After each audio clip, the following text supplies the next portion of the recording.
Bismillahirrahmanirrahim. Assalamualaikum warahmatullahi wabarakatuh. Alhamdulillah hamdan katsiran thayyiban mubarakan fi kama yuhibbu rabbuna wa yarda. Wassalatu wassalamu ala man la nabiyya ba'da. Amma ba'd.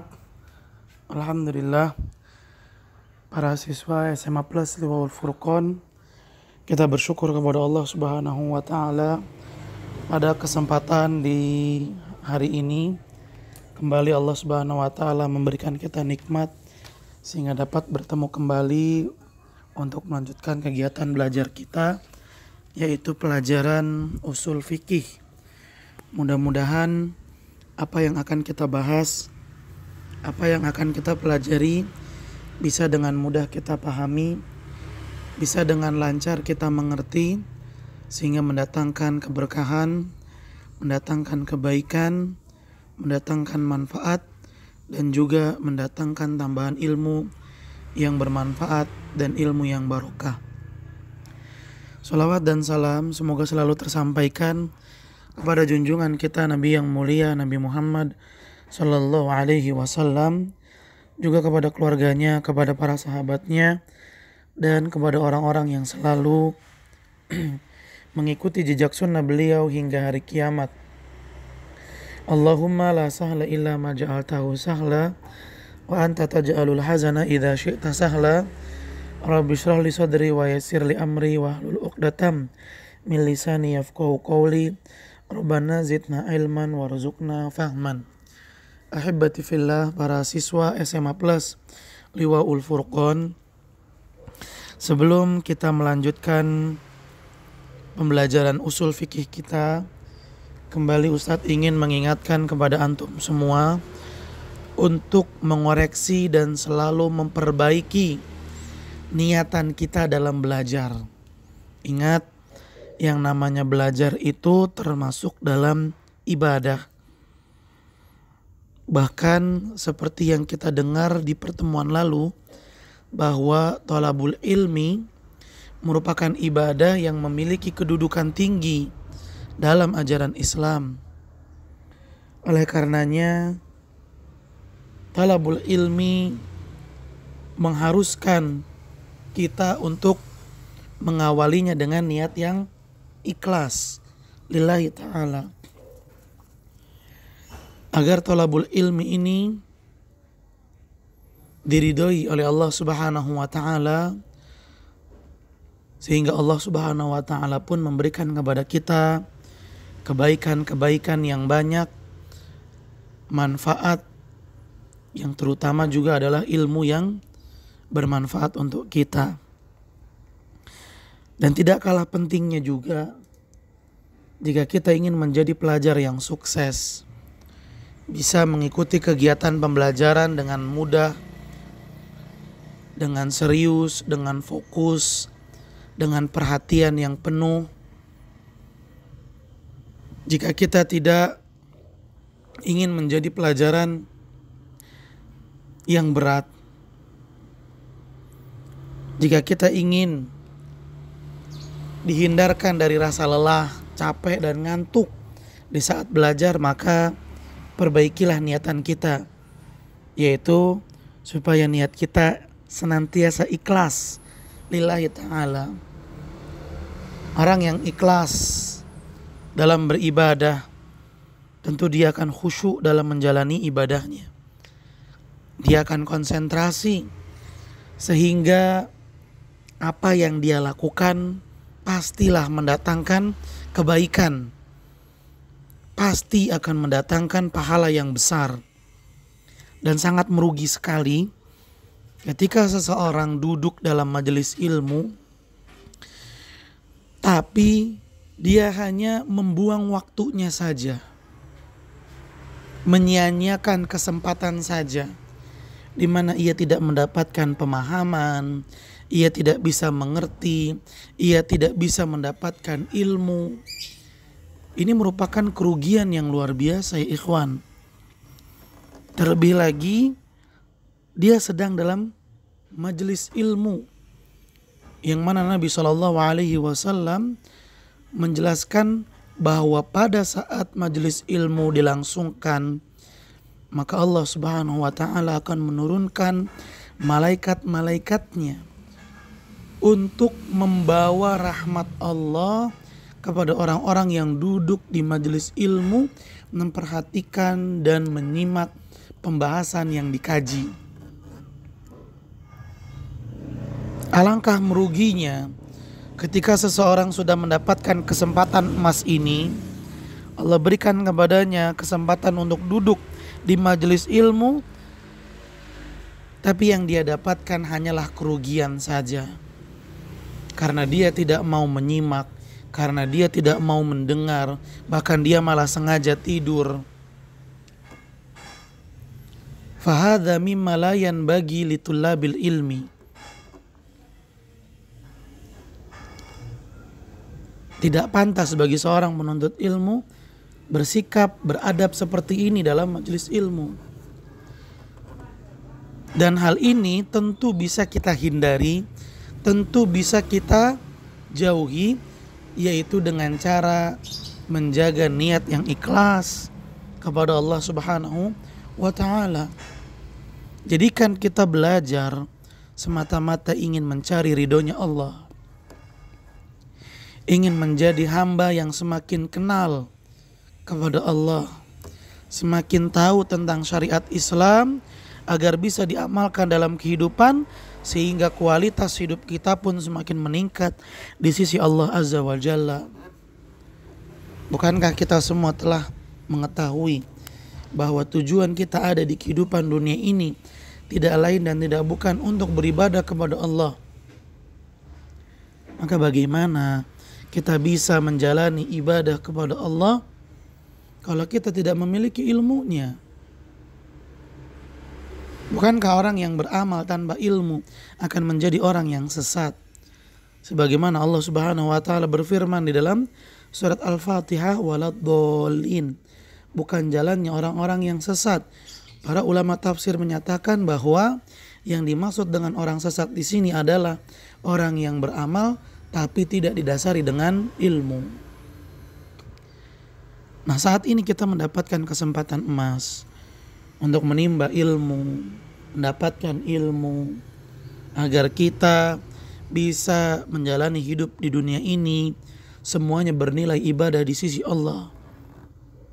Maka jangan disia-siakan. Nabi SAW bersabda, ihris ala ma yanfa'uka wasta'in billahi wa la ta'jiz.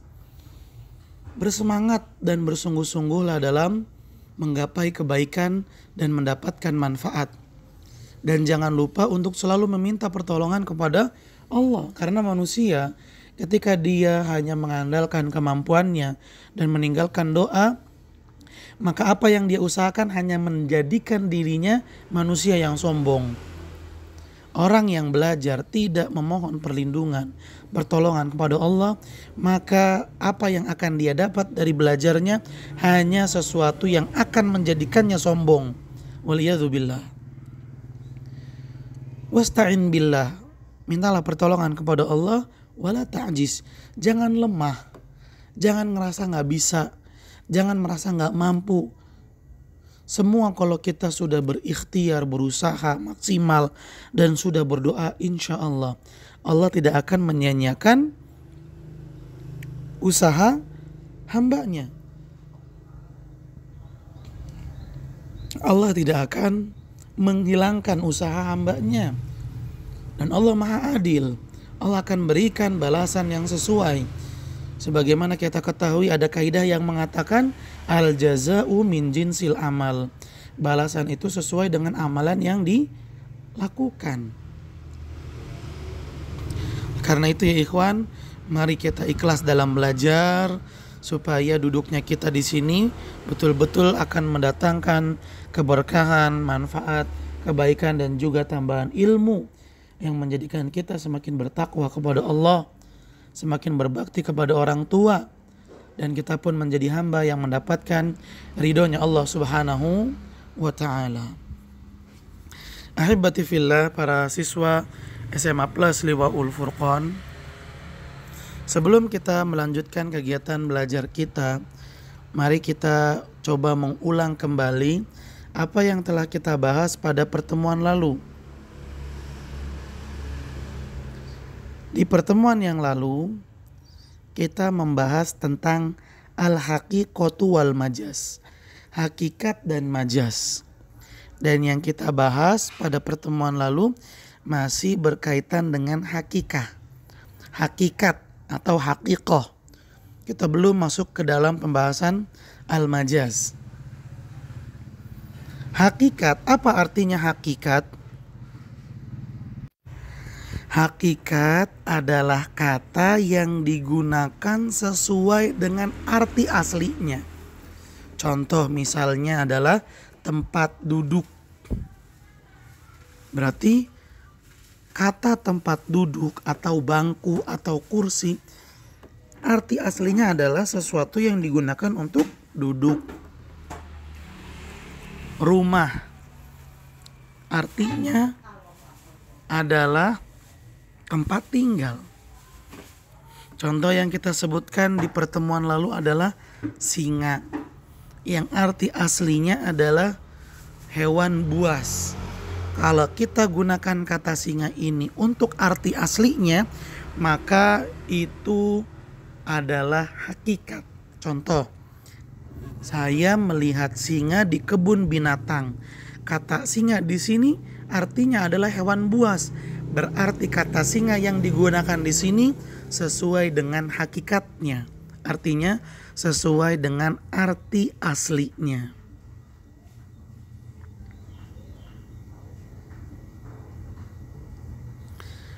Contoh dalam Al-Quran surat Al-An'am ayat 151. Allah berfirman, wala taqtulun nafsal lati haramallahu illa bil haqqi. Janganlah kalian membunuh jiwa, menghilangkan nyawa yang Allah haramkan. Apa yang dimaksud dengan menghilangkan nyawa di sini? Ya, dimaksud dengan menghilangkan nyawa dalam ayat ini adalah makna hakikatnya. Arti aslinya yaitu tidak boleh membunuh orang, menumpahkan darah, menghilangkan nyawa. Arti aslinya ini namanya hakikat.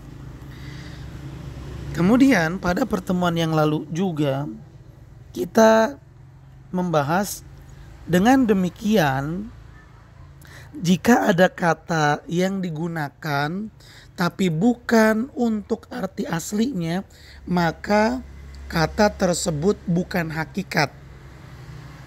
Contoh misalnya, saya melihat singa di atas mimbar pada saat khutbah Jumat.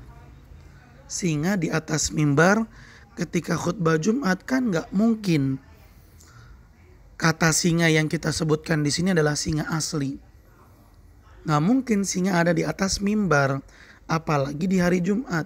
Berarti singa yang dimaksud di sini bukan singa asli, melainkan kata sifat yang menunjukkan bahwa orang yang berceramah pada saat itu memiliki sikap yang tegas dan pemberani.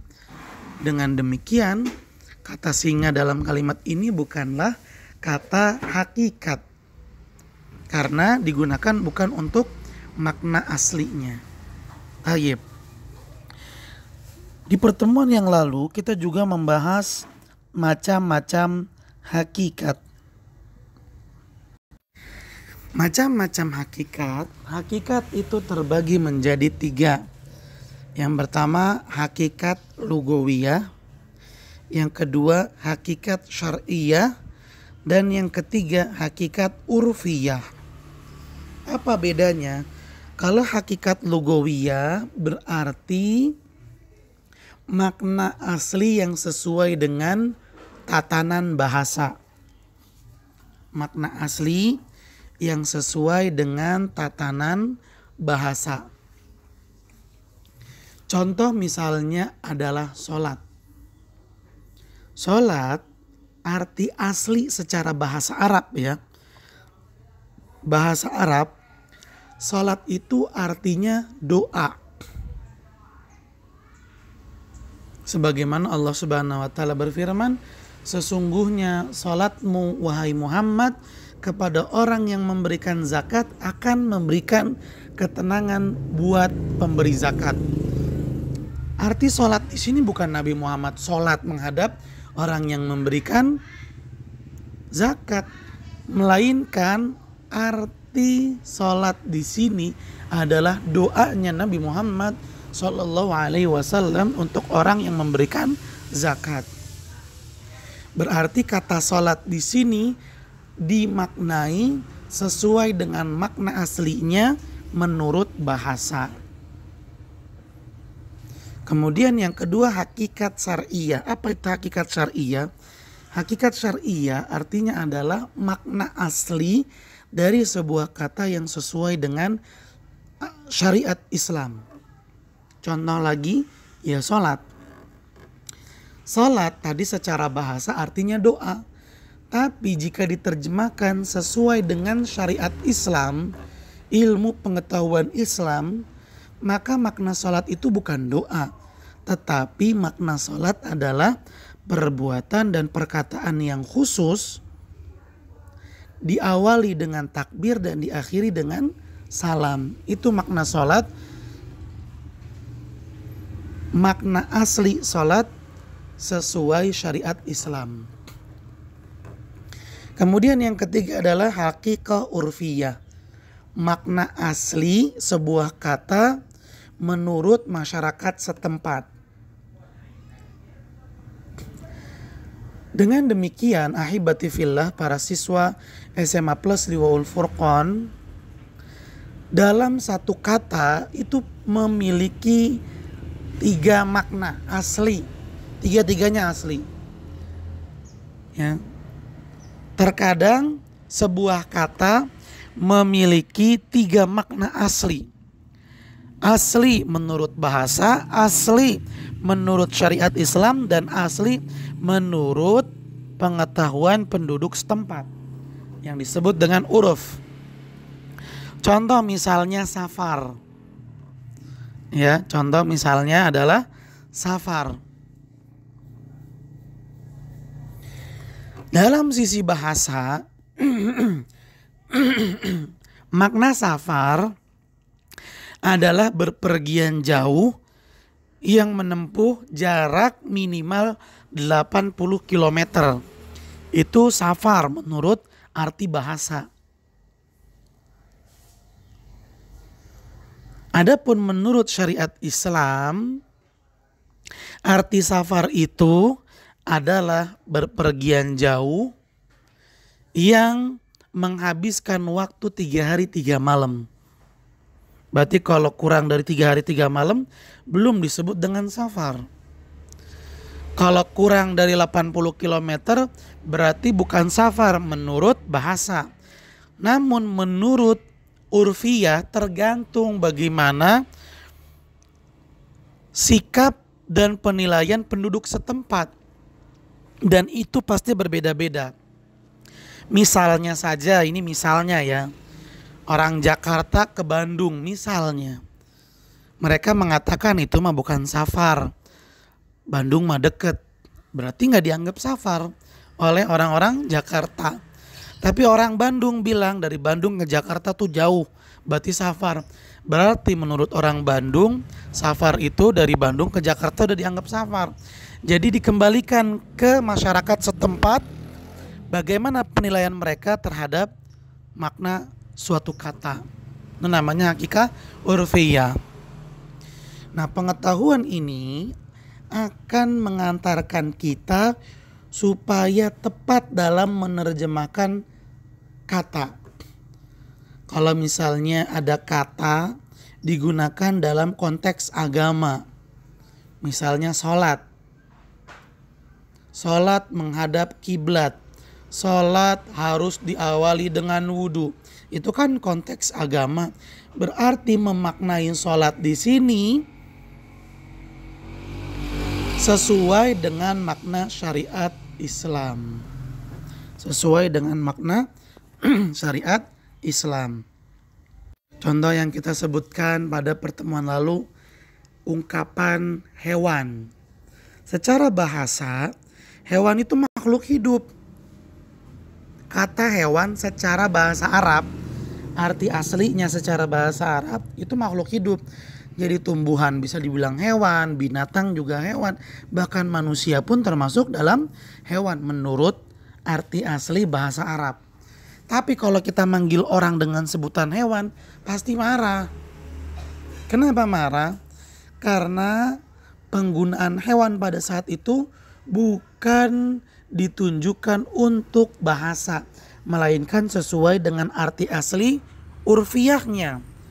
Dan arti hewan secara urfiah adalah makhluk hidup yang tidak punya akal. Binatang. Kalau misalnya kita manggil orang dengan sebutan hewan, ya marah dia.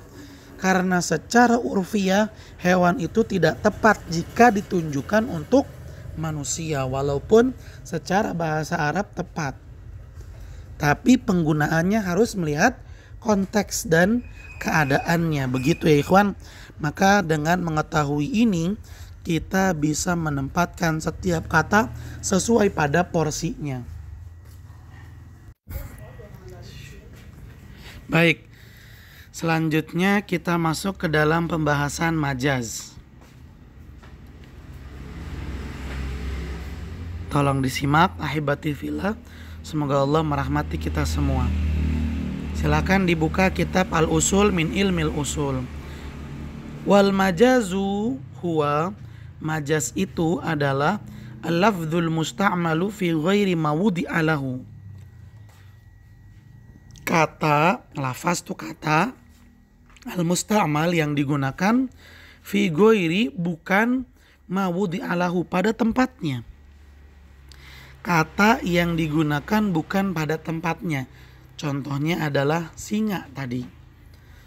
Dalam sebuah kalimat, saya melihat singa di atas mimbar ketika khutbah Jumat. Kan tidak mungkin singa yang dimaksud singa asli di atas mimbar, terlebih di hari Jumat. Ini pastinya kata singa yang digunakan bukan untuk arti asli, melainkan untuk arti yang bukan aslinya. Ya, di mana terjemahan dari kata saya melihat singa di atas mimbar pada khutbah Jumat maknanya adalah orang yang kuat dan pemberani. Ini berarti kan arti singa yang bukan aslinya. Nah, ketika sebuah kata diartikan bukan untuk aslinya, itu adalah majaz. Penulis mengatakan mithlu asadun, contohnya adalah singa. Lirrajuli syuja, di mana kata singa ini bisa ditunjukkan untuk seorang laki-laki yang pemberani. Ketika kita menggunakan kata singa ditunjukkan untuk laki-laki pemberani, maka kata singa di sini bukan diartikan dengan hakikat, melainkan diartikan dengan majaz. Saya melihat singa di atas ring pertarungan. Misalnya seperti itu. Tayyib. Kemudian penulis mengatakan fakharaja biqaulina, oleh karena itu bukan termasuk dari majaz al-muhmal, kata yang muhmal, di mana kata muhmal ini fala yusamma haqiqatan wala majazan. Muhmal itu bukan termasuk hakikat dan juga bukan termasuk majaz. Apa itu muhmal? Muhmal itu kata yang gak ada artinya. Misalnya sebuah kata penyebutannya malah dibalik.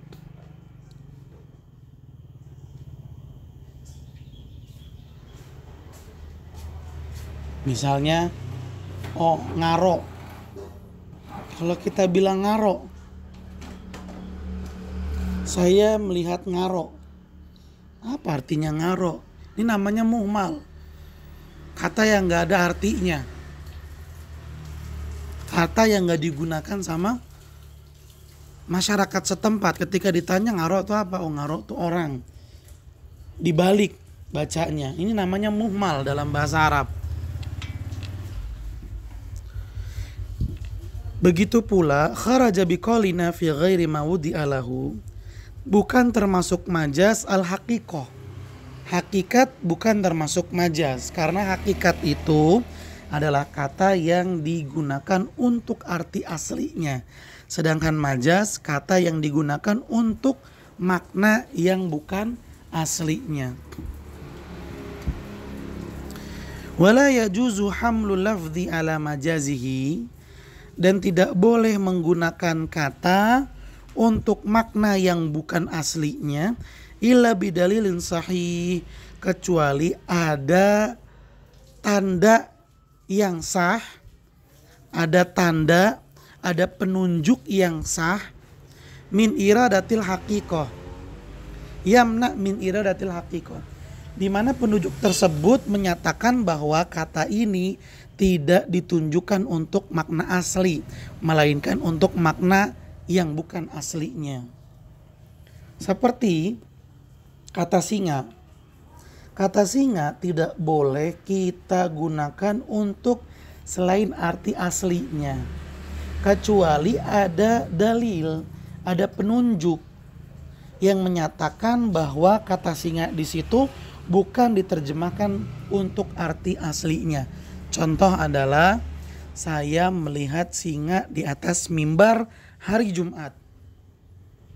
Di sini tepat dan boleh menggunakan kata singa untuk majaz. Kenapa? Karena ada penunjuknya, ada dalilnya. Satu, di atas mimbar. Tidak mungkin ada singa naik di atas mimbar. Dua, khutbah Jumat. Nggak mungkin singa menyampaikan khutbah Jumat. Dua kata ini, yaitu mimbar dan khutbah Jumat, adalah kata yang menjadi penunjuk bahwa kata singa dalam kalimat ini tidak diterjemahkan sesuai arti aslinya, tidak, melainkan digunakan untuk makna majaznya. Sekali lagi, kata tidak boleh diterjemahkan kepada selain arti aslinya, itu tidak boleh. Hukum asalnya kata itu ya diterjemahkan sesuai arti aslinya. Tapi jika ada penunjuk, ada dalil yang menyatakan bahwa kata itu tidak diartikan dengan arti aslinya, kalau ada penunjuknya maka boleh.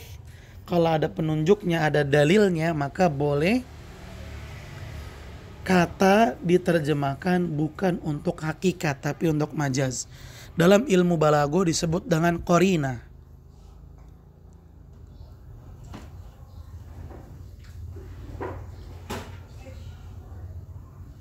Tayyib.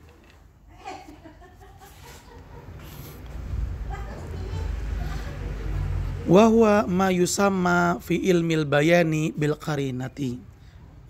Penulis mengatakan, dan dalil atau penunjuk di sini yang menyatakan bahwa sebuah kata tidak diterjemahkan dengan arti aslinya fi ilmil bayan, dalam ilmu balaghah dinamakan dengan qarinah. Berarti mimbar dan khutbah Jumat, pada kalimat saya melihat singa di atas mimbar ketika khutbah Jumat, kata mimbar dan khutbah Jumat ini disebut dengan qarinah.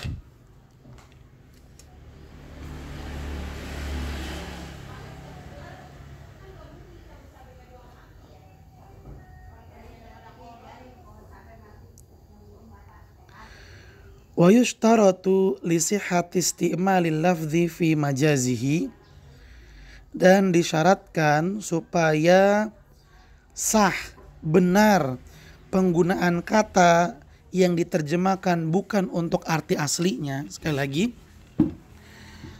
ada satu syarat yang harus dipenuhi agar ketika seseorang menggunakan sebuah kata dan diterjemahkan bukan untuk arti aslinya menjadi sah.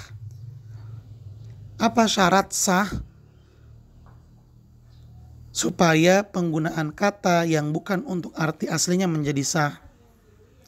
Wujudur tibati bainal ma'nal haqiqati wal majazi. Selain harus ada qarina Yang kedua adalah harus adanya keterikatan antara arti asli dengan arti yang tidak asli. Contoh misalnya, saya melihat singa di atas mimbar. Singa adalah hewan yang pemberani. Orang yang menyampaikan khutbah di hari Jumat itu juga saya lihat orangnya orang pemberani. Dia nggak takut. Karena orang yang pemberani ini sama singa memiliki satu hal yang sama antara keduanya, itu sama-sama pemberani, maka tepat digunakan. Tapi kalau nggak ada keterkaitan, tidak ada keterikatan atau hubungan, maka nggak sah.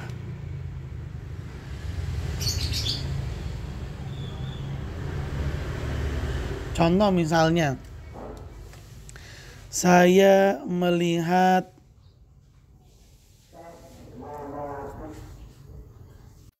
kelinci, ya. Kalau misalnya kita anggap kelinci itu hewan yang penakut misalnya. Saya melihat kelinci di atas mimbar sedang khutbah Jumat. Padahal yang sedang khutbah Jumat itu orangnya keker, pemberani, kuat. Gak ada keterkaitan antara kuat dengan kelinci misalnya. Maka gak sah penggunaan kata majas dalam kalimat tersebut.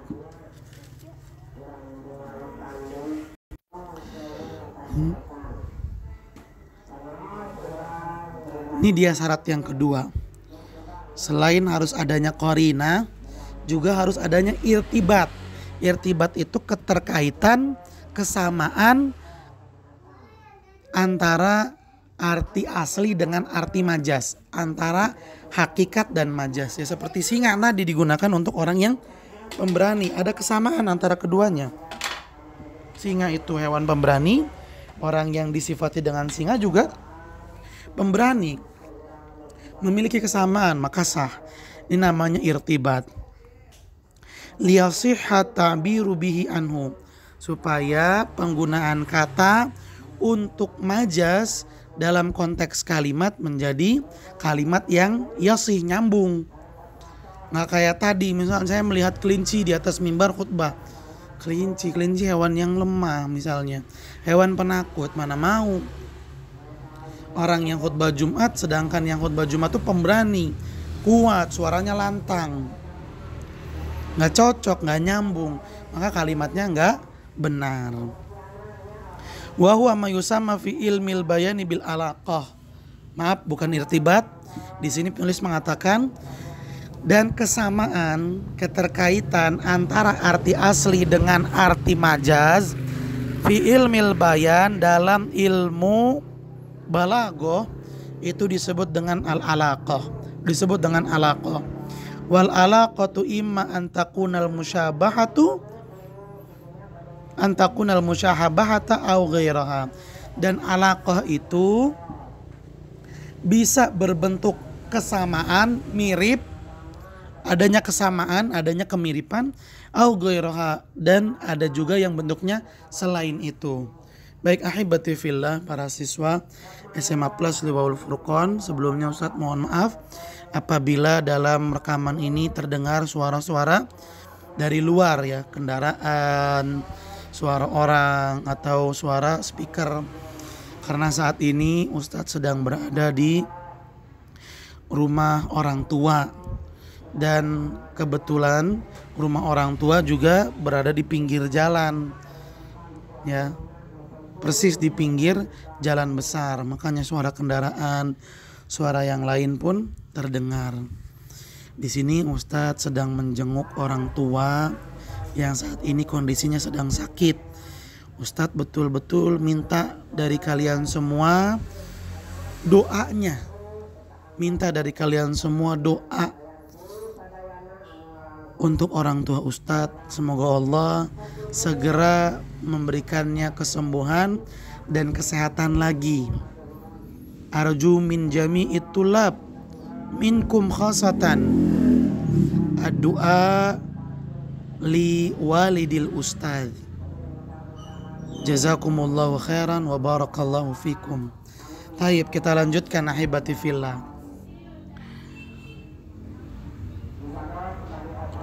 Taib, penulis mengatakan fa in kanatil musyabahata summiya at-tajawuz isti'aratan.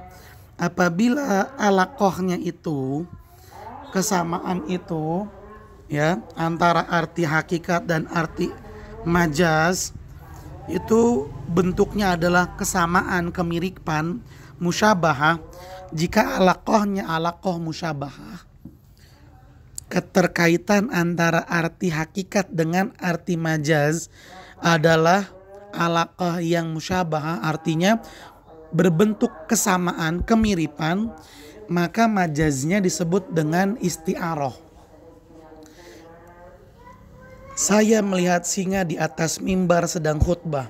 Singa, hewan pemberani. Orang yang sedang khutbah juga pemberani. Alaqah, keterkaitan antara singa asli dengan orang yang berkhutbah adalah sama-sama pemberani. Berarti keterkaitannya berbentuk kesamaan. Maka majaznya disebut dengan isti'arah.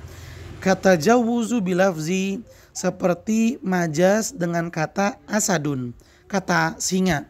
Anir rajuli syuja, yang digunakan untuk lelaki pemberani. Singa jika digunakan untuk lelaki pemberani, maka majaznya disebut dengan majaz isti'arah. Wa in kanat ghayra musyabahati, tapi jika keterkaitan antara arti hakikat dengan arti majaz bukan berbentuk musyabahah, bukan berbentuk kesamaan atau kemiripan, sumiyat tajawuz majazan mursalan, maka majaznya disebut dengan majaz mursal. In kana tajawuz fil kalimat, jika majaznya terjadi pada kata,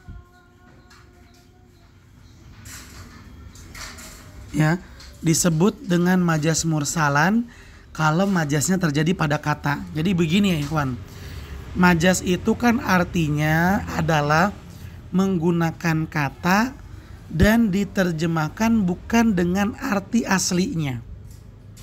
Itu majaz ya.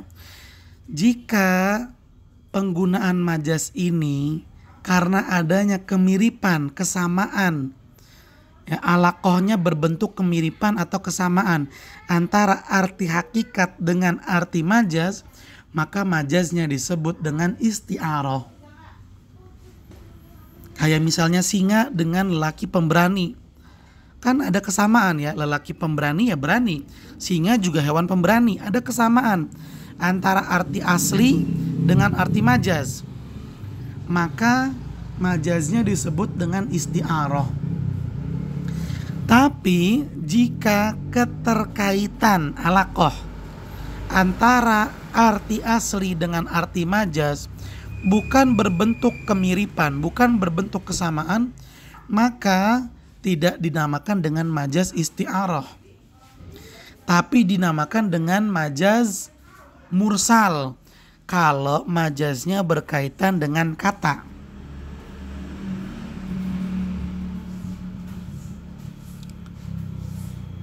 Wa majazan aklian, dan dinamakan dengan majaz akli in kanat tajawuz fil isnad, kalau majaznya itu berkaitan dengan penyandaran. Sekali lagi, kalau majaz alaqohnya tidak berbentuk kesamaan, maka ada dua makna. Maka ada dua nama, maksudnya ada dua nama. Jika majaznya itu yang berbentuk alaqohnya bukan kesamaan, terjadi pada kata, maka namanya mursal. Tapi kalau terjadinya pada sandaran, kemana sebuah kata itu disandarkan, maka namanya majaz akli. Baik, biar lebih jelas kita perhatikan contoh yang disebutkan oleh penulis. Mithalu dzalika fil majazil mursali. Contoh misalnya majaz mursal. Antaqulu, seseorang berkata,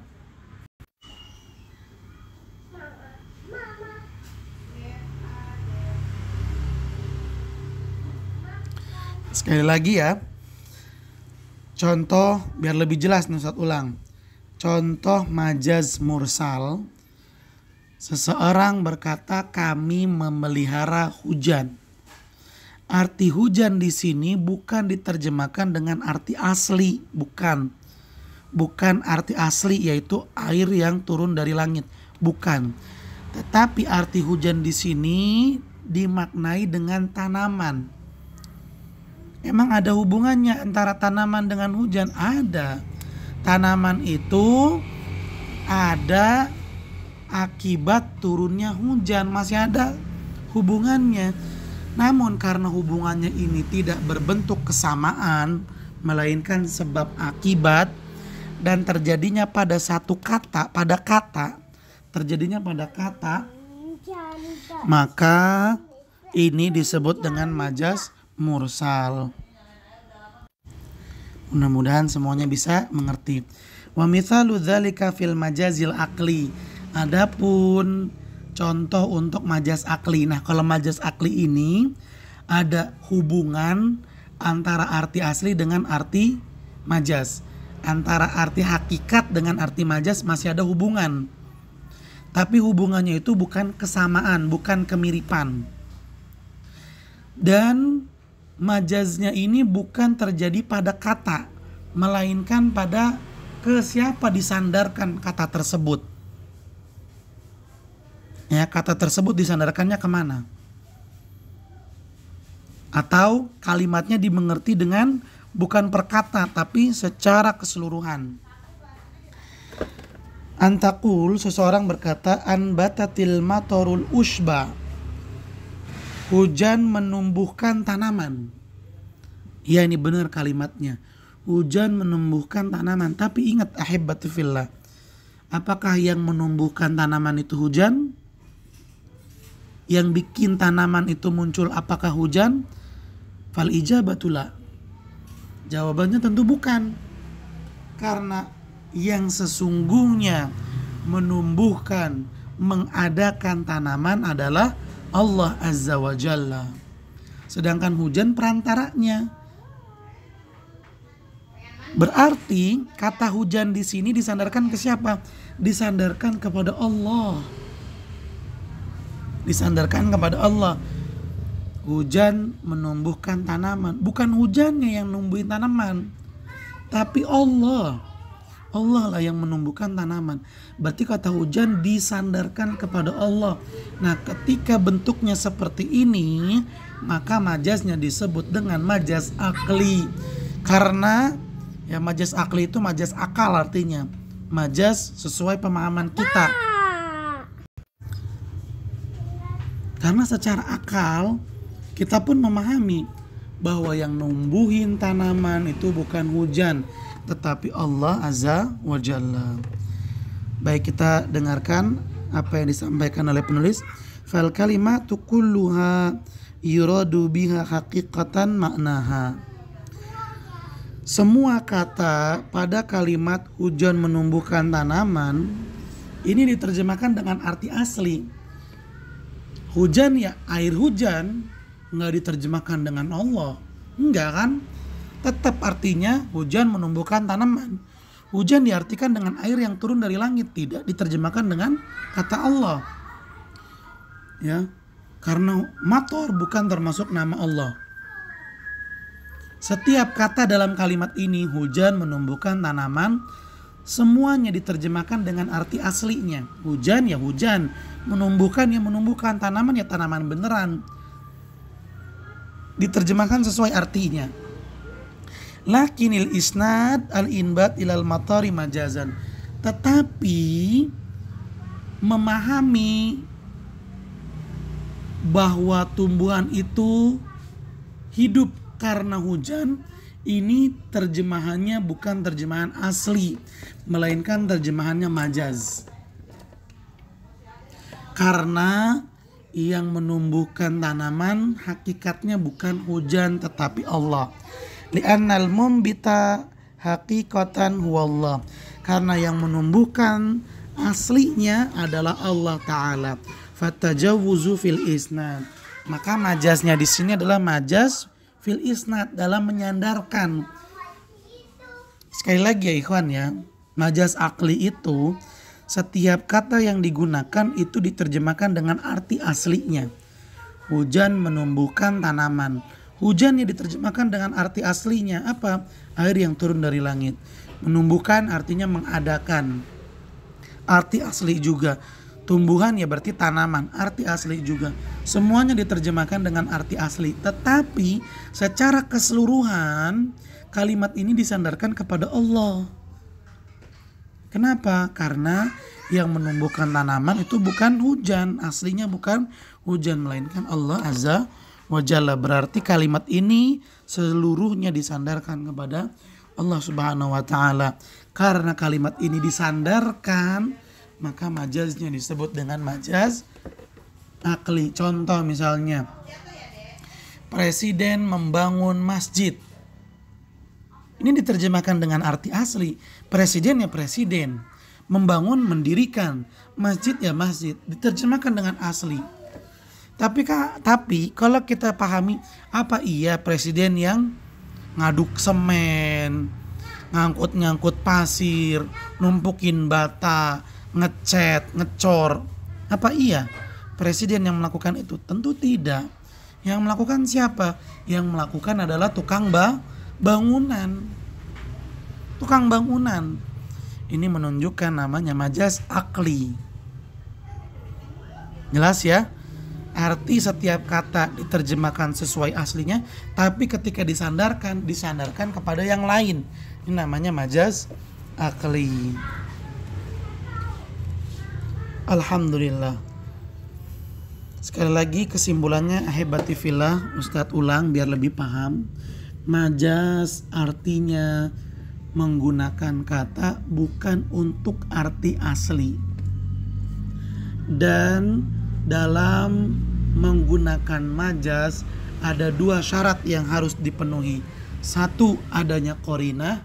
Dua, adanya alaqah.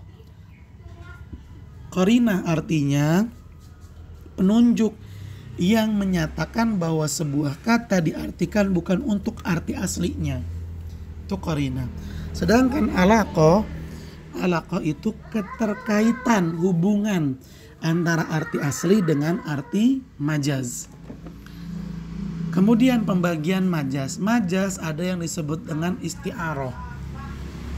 Apa itu majaz isti'arah? Ketika hubungan antara makna asli dengan makna majaz, ketika keterkaitan antara makna hakikat dengan makna majaz, bentuknya adalah kemiripan, kesamaan. Contoh singa, hewan buas yang pemberani. Digunakan kata singa ini untuk pemuda yang pemberani. Sama-sama memiliki hubungan yang mirip, yaitu sama-sama pemberani. Maka majaznya disebut dengan majaz isti'arah.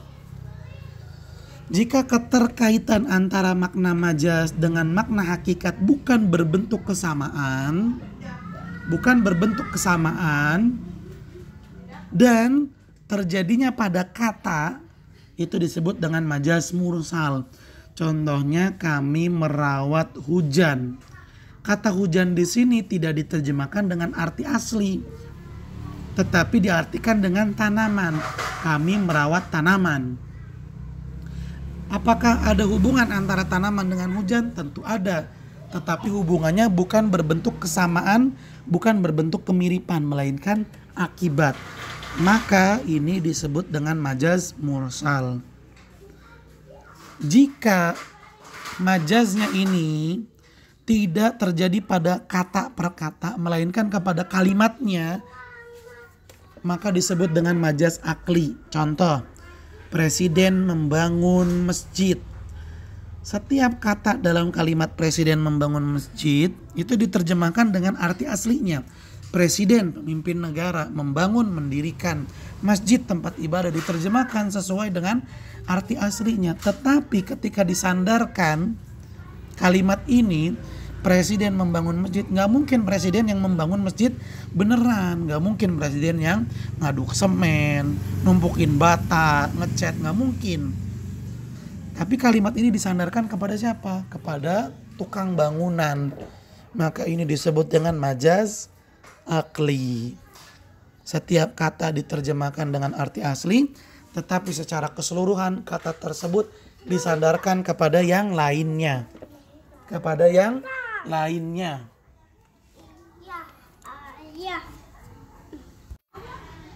Tayyib. Kemudian kata penulis, wa minal majazil mursal at-tajawuzu biziyadati wa at-tajawuzu bil hadfi. Dalam majaz mursal, berarti majaz yang hubungannya antara arti hakikat dengan arti majaz itu bukan berbentuk kesamaan. Bukan berbentuk kesamaan ya. Bukan. Majaz mursal ada yang dengan tambahan, ada juga yang dengan penghapusan. Ini majaz mursal ya. Majaz mursal ada dua bentuk lagi nih. Majaz mursal terbagi menjadi dua bentuk lagi. Ada majaz mursal dengan tambahan, ada majaz mursal dengan penghapusan. Mathalu lil majazi biziyadati, ya. Ulama usul fikih memberikan contoh majaz mursal dengan tambahan biqauli ta'ala, yaitu firman Allah Subhanahu wa taala, laisa kamitslihi syai'un. Allah Subhanahu wa taala tidaklah serupa dengan sesuatu apapun. Faqalu, para ulama berkata, innal kaf, kata kaf, ya, huruf kaf zaidatun litakid nafyul litakidi nafil mithli anillahi ta'ala. Ulama usul menyatakan bahwa huruf kaf pada kata kamitslihi itu adalah tambahan. Karena kaf artinya sama, mirip, seperti. Mithli juga artinya sama, mirip, seperti. Jadi ada dua kata yang berbeda tapi maknanya sama dan diulang. Kalau diterjemahkan setiap katanya begini bunyinya. Tidaklah sama, sama. Tidaklah mirip, mirip. Tidaklah seperti, seperti. Jadi diulang-ulang kalimatnya. Kaf artinya seperti, mithli artinya juga seperti. Para ulama usul fikih mengatakan bahwa kaf di sini kaf tambahan. Kafnya kaf tambahan. Ini adalah contoh untuk majaz mursal dengan tambahan. Namun tambahannya ini tentu ada tujuannya. Apa tujuannya? Takkid, sebagai penegas, penguat. Jadi penerjemahan sepertinya tidak diulang berkali-kali. Cukup sekali aja tapi ada penegasnya. Terjemahannya tidak Allah tidaklah mirip-mirip, enggak. Tapi terjemahan miripnya sekali aja dan ada penegasnya. Penegasnya apa? Kata sungguh. Sungguh Allah tidaklah mirip dengan sesuatu apapun.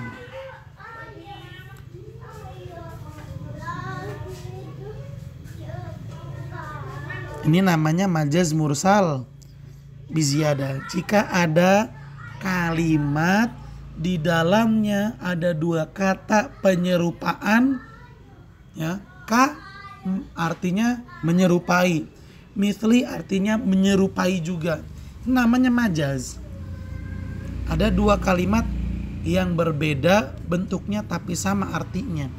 Nah, salah satunya tidak diterjemahkan dengan arti asli, tetapi diterjemahkan dengan arti sesungguhnya, arti penegas.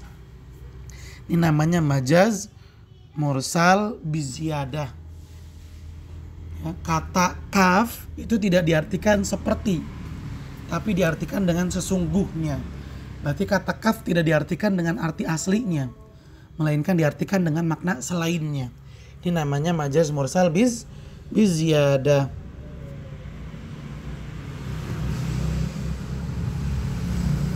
Baik. Kemudian wa mithalul majazi bil hadfi. Adapun contoh majaz mursal dengan penghapusan, dengan adanya penghapusan, qaulu ta'ala, firman Allah Subhanahu wa taala, was'alil qaryah. Tanyalah kepada kampung. Ai artinya bukan beneran nanya sama kampung, karena kampung nggak bisa ditanyain. Ai arti yang aslinya adalah was'al ahlal qaryah, tanya sama penduduk kampung. Di sini ada bentuk penyerupaan. Maaf, di sini ada bentuk penggunaan kata tetapi bukan pada arti aslinya. Qaryah artinya kampung secara asli. Kampung itu artinya tempat. Tapi penggunaan kata kampung dalam ayat ini tidak diterjemahkan dengan arti aslinya. Karena kalau kita disuruh nanya sama kampung kan nggak mungkin. Tetapi makna qaryah dalam ayat ini adalah penduduk kampung. Berarti ada yang dihapus dalam kalimat tadi. Tanya kepada kampung. Kampung di sini tidak diartikan dengan arti aslinya, tidak. Tetapi diterjemahkan dengan arti majaznya. Apa arti majaznya? Penduduk kampung. Ada yang dihapus. Apa yang dihapus? Kata penduduk. Nah, karena ada yang dihapus, ini disebut dengan majaz mursal bil hadfi. Kenapa disebut dengan majaz mursal? Karena antara kampung sama penduduknya ada hubungannya. Kampung tempatnya, penduduk yaitu yang tinggal di sana. Tetapi bentuk hubungannya tidak berbentuk kesamaan ya. Makanya disebut dengan mursal. Kenapa disebut dengan mursal? Karena terjadinya pada kata, bukan pada penyandarannya. Terjadinya pada kata. Kata apa ya? Kata kampung itu sendiri. Diterjemahkannya bukan dengan kampung, tapi diterjemahkannya dengan penduduk kampungnya. Karena ada yang dihapus, maka disebut dengan majaz mursal bil hadfi. Jadi kalau ada majaz mursal, di sana ada penambahan kata, di mana kata tambahan itu tidak diterjemahkan dengan aslinya, maka disebut dengan majaz mursal biziyadah. Kalau ada majaz mursal dan di sana ada penghapusan, maka di situ penyebutannya disebut dengan majaz mursal bil hadfi. Baik, kita lanjutkan. Penulis mengatakan fahudzifati ahlu majazan. Kata penduduk dihapus dalam kalimat ini secara majaz.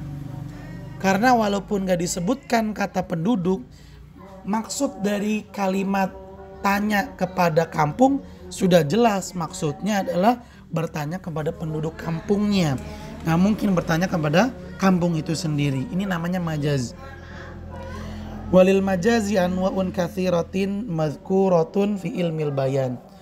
Nah, perlu dipahami, sesungguhnya majaz itu memiliki macam-macam yang banyak. Banyak macamnya. Cuman yang disebutkan tadi, yang pertama majaz isti'arah. Yang kedua majaz mursal biziyadah. Yang ketiga majaz mursal bil hadfi. Dan yang keempat majaz akli. Sebutkan.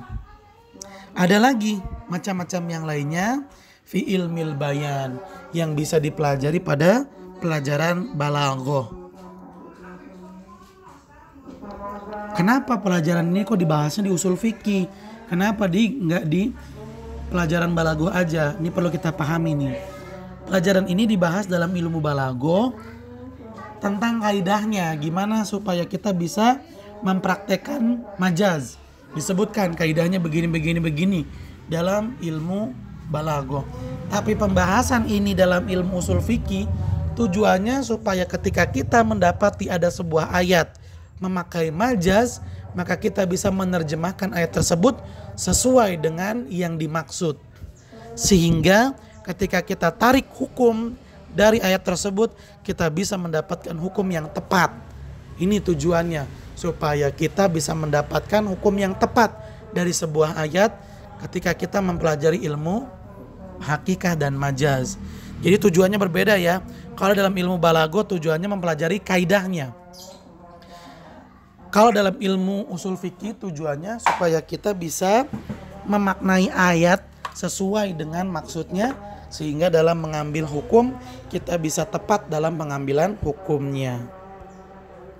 Baik, ahibati fillah, mungkin sampai di sini perjumpaan kita pada kesempatan kali ini, mudah-mudahan bermanfaat apa yang kita bahas. Silakan dicatat apa yang penting dan ditanyakan jika ada yang kurang paham. Terima kasih banyak atas perhatiannya. Mohon maaf apabila ada kekurangan dan kesalahan. Kita tutup dengan membaca doa kafaratul majlis. Subhanakallahumma wa bihamdika asyhadu an la ilaha illa anta astaghfiruka wa atubu ilaik. Billahi taufik wal hidayah. Assalamualaikum warahmatullahi wabarakatuh.